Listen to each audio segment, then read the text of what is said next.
Hi, welcome to Piano Think. Today we're going to talk about this idea that great music making happens not so much on the notes that you're playing, but between the notes you're playing.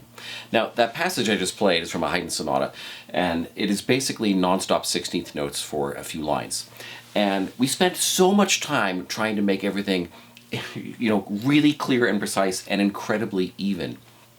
And then that last little bit of artistry happens not so much by continuing down that path, but actually going down an opposite path, and that is trying to create space between certain notes to break up the kind of toccata-like quality of the music making.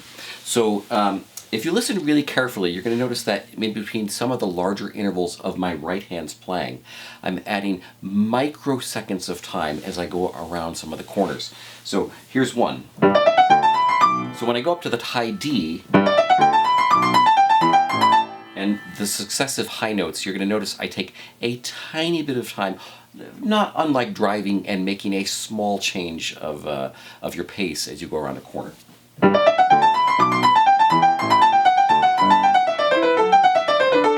So do you hear? So again, we spend a lot of time working with the metronome, but to liberate from that toccata, I'm taking microseconds of time.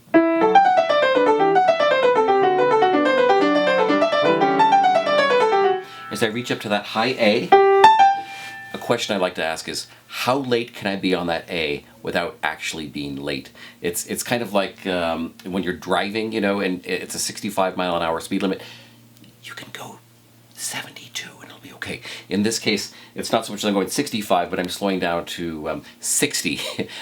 Still in the ballpark, but enough to liberate it from its kind of, again, kind of non-stop toccata-like motion.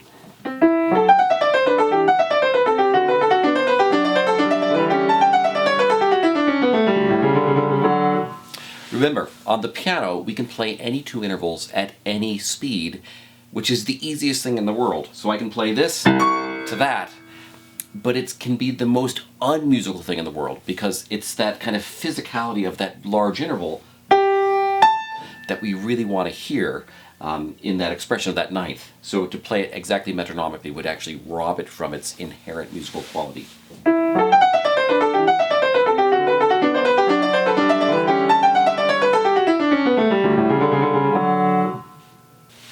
So keep practicing with your metronome, but make sure it's a breathing metronome that also has some flexibility. Hey, thanks for watching Piano Think. I hope you're enjoying the channel. You'll let your piano friends know about this channel. And if you have any questions or comments, I read all of them. Please make a comment below, and that might be the topic of a future video.